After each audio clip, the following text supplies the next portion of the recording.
try to stick a camera in a government building, they'll arrest you for espionage. But then they're putting in the local churches here in Austin, Texas, all the big mega churches, federal grants under faith-based initiatives to put Connects in all the Sunday school classes, and the kids play Microsoft video games. And if you go to the preacher and say this is a bad idea, they say, if you stir up trouble, the police officer will take you out for even talking to him. And that's at mega churches. I'm going to do an investigation on it soon. And that's because they're not preachers. They're actual technocrats of social control under clergy response teams. We're not just facing machines.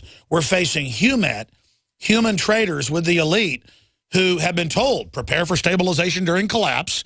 And they've recruited them under InfraGard, under clergy response and the rest of it as actual spies. Almost every dentist and medical doctor my dad knows has been approached by Homeland Security to be secret agents. And they're doing it across the board, folks. They're fully converting us to an absolute tyranny, to the point of opening the border to collapse the country. So that's how serious this is. I wanted to get Catherine Albert's take on this. I wanted to play this clip from Fox News today with John Bussey, the Wall Street Journal assistant managing editor, telling Fox, we need the NSA to spy on everything, and we're going to learn who did this missile because they are going to, quote, pull all this. Well, they already recorded it. So they've gone from doesn't exist, no man behind the curtain, to, well, here's the problem. They can plant stuff in there as well. So let's go ahead and go to that clip. That's the latest data points. At the end of the day, this is a time where the citizens around the world are going to be very happy for the NSA because they're going to be scarfing up these telephone calls. It's global. They're going to be able to analyze this data. They'll be able to determine, most likely, see, they need an excuse. Some of the communications that went on after the crash happened, which will probably clarify the picture in the days to come. See, because the truth is, they set it up decades ago.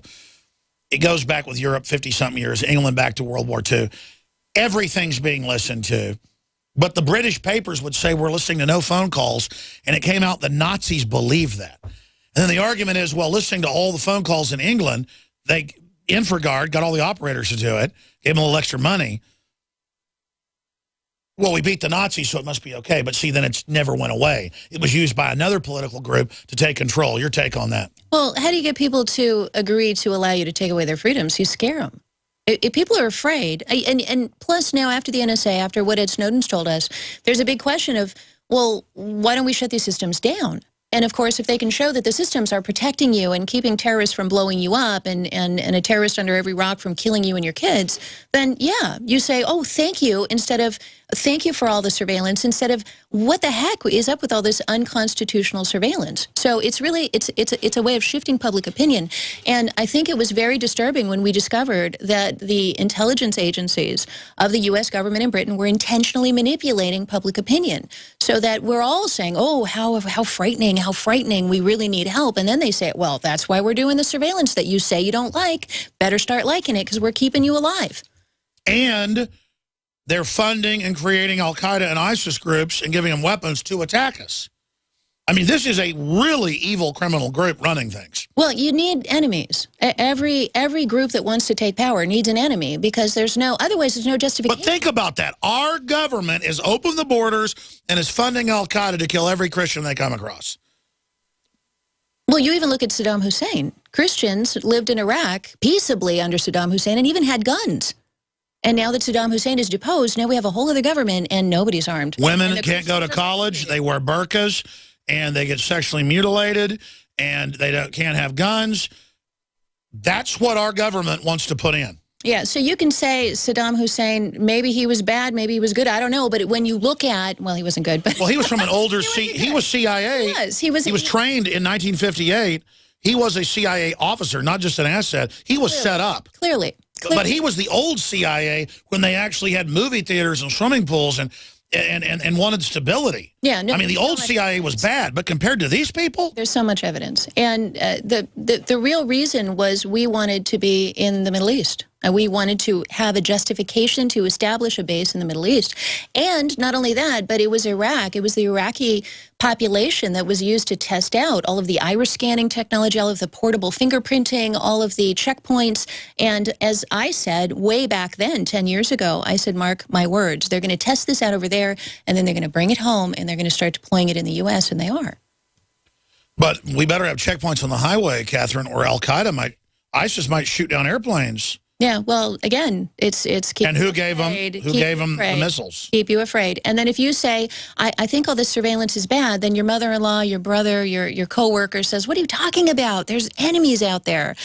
The reality, if there were enemies out there, we would have every bridge, every subway, every power station in this country blown up. And thank God we haven't. Well, the government wouldn't be opening the border completely. Yeah, well, that's a whole other that's a whole other topic, yes.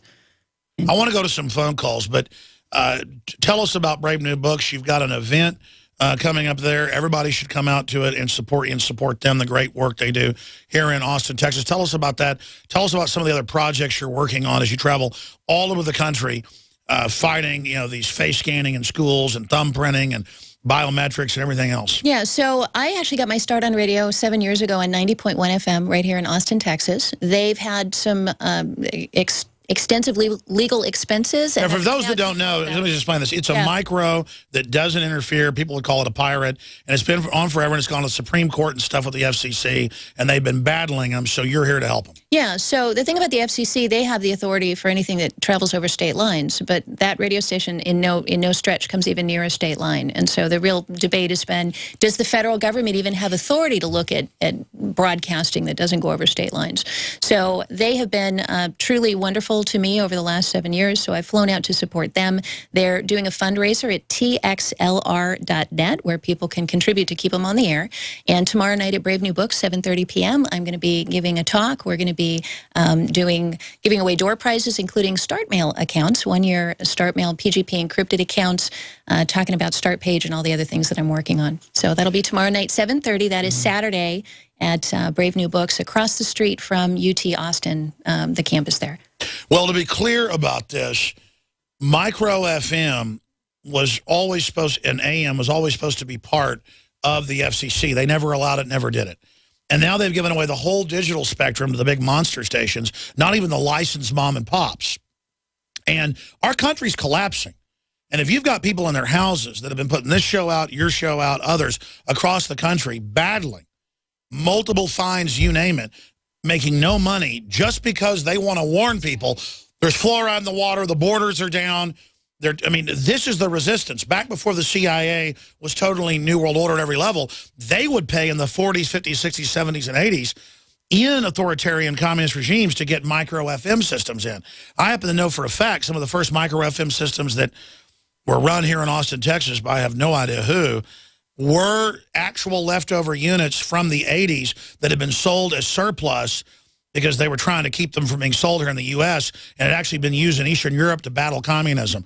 So people I know took systems that battled communists and put them up against people trying to take farmers' land outside this town. Wow. So I mean, these people are patriots.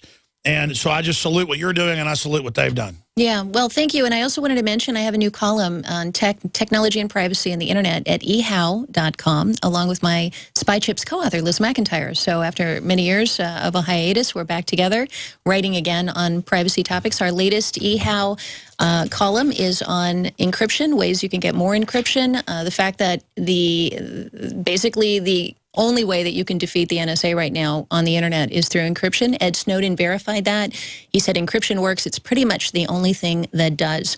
So at ehow.com, we've got a new column up there. We have a new column every week. We've got another one coming out on Monday, teaching people how to take the GPS coordinates out of their phones and out of their photos. So people don't realize when you take a photograph, if someone were to take a photograph right here in your studio, Alex, and post it up on the internet, incorporated in there is EXIF data in the photograph that anyone can see that would pinpoint the precise GPS coordinates that we are standing in right now.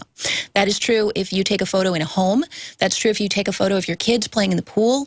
That's true of, in fact, if... And by the way, for those that don't know, it's a secret global project for at least 30, 40 years.